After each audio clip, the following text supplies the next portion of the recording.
Hello दोस्तों, Dalip Hindi shorthand classes में आपका हार्दिक स्वागत है। दोस्तों, आज की डिक्टेशन 80 शब्द प्रति मिनट की गति से बोली जाएगी। डिक्टेशन स्टार्ट करते हैं 5 सेकंड बाद।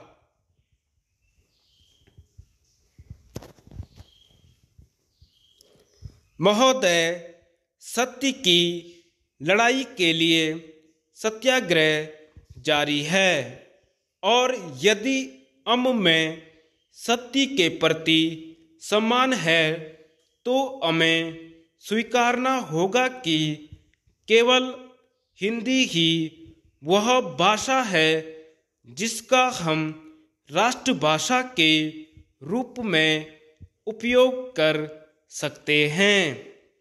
इस प्रकार स्वतंत्रता आंदोलन के दौरान के हमारे नेताओं के अनुभवों ने उनमें यह विश्वास भर दिया था कि हिंदी भाषा राष्ट्रभाषा हो सकती है और इसी के अनुकूल संविधान में उसे राष्ट्रभाषा घोषित किया गया।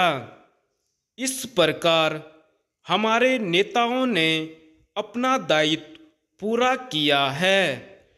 अब आगे का दायित्व देश के बुद्धिजीवी, चिंतक और नागरिकों पर है कि वे किस प्रकार अपने इस दायित्व को पूरा करते हैं।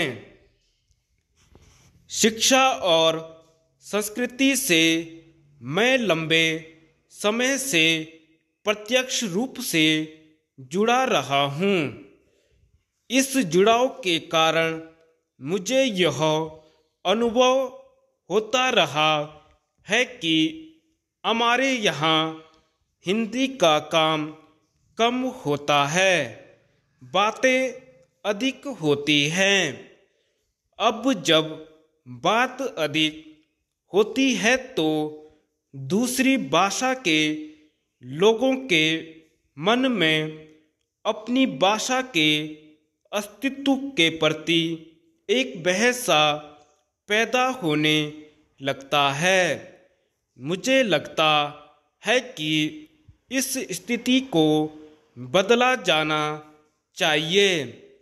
पूरे देश में एक ऐसे वातावरण के निर्माण की कोशिश की जानी चाहिए जिससे लोगों के मन में हिंदी सीखने की भावना स्वयं ही पैदा हो और ऐसा करना कठिन काम नहीं है।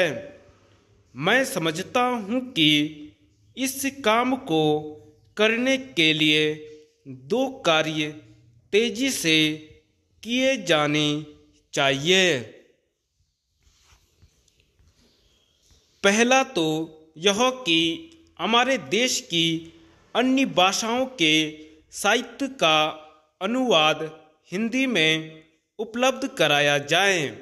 मैं चाहता हूँ कि हिंदी एक ऐसी भाषा बने जिसके माध्यम से यदि कोई भी अहिंदी भाषी किसी भी अन्य भाषा का साहित्य जानना चाहे तो वह उसे हिंदी के माध्यम से मिल जाए। किसी भी भाषा को आकर्षित होने के लिए यह बात बहुत बड़ा महत्व रखती है।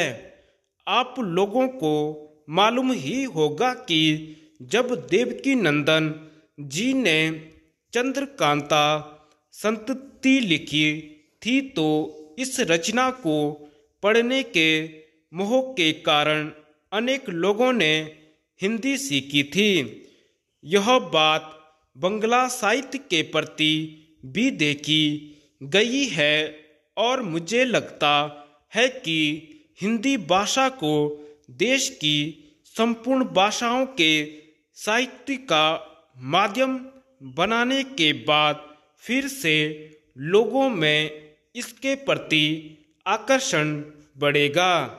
यह काम छोटा नहीं है, फिर भी इसके महत्व और अनिवार्यता को देखते हुए इसे किया ही जाना चाहिए। धन्यवाद।